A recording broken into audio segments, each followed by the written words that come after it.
What's up mga brad? This is Yarik Supaw, back again for another video. And today, magtiwas ta sa atong nasugdan na custom.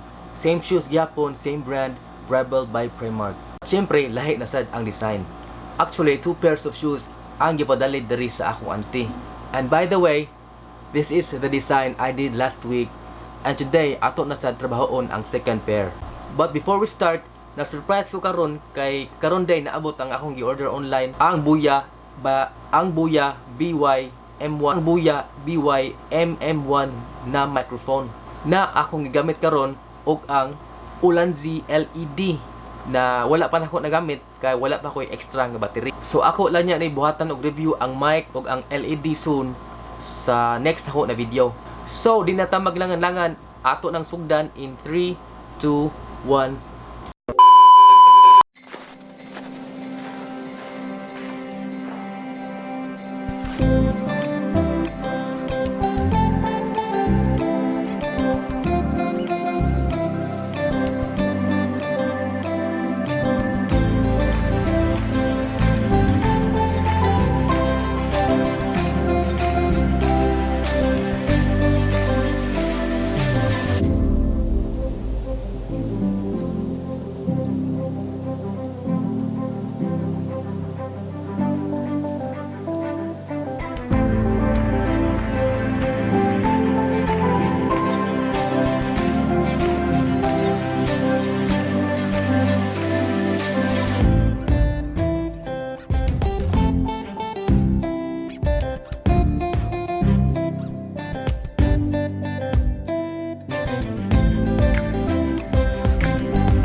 Finally, nahuman na gid ko sa duha ug ako ning ipadala sa tag-iya later. Actually, mupalit man ta ko lisod para ani puti og itom, but unfortunately wa na ko'y kwarta. Mao sila nay bahala sa liston basta puti og itom para mobagay. And by the way, ongoing lang gyapon ang akong raffle sa 5 winners of 100 peso load. And all you have to do is subscribe to my channel, like the video, and answer these questions in the comment section.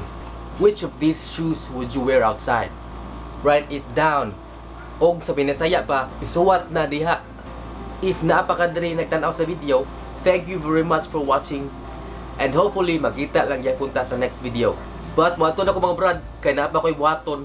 Till next time, peace, and I'm out.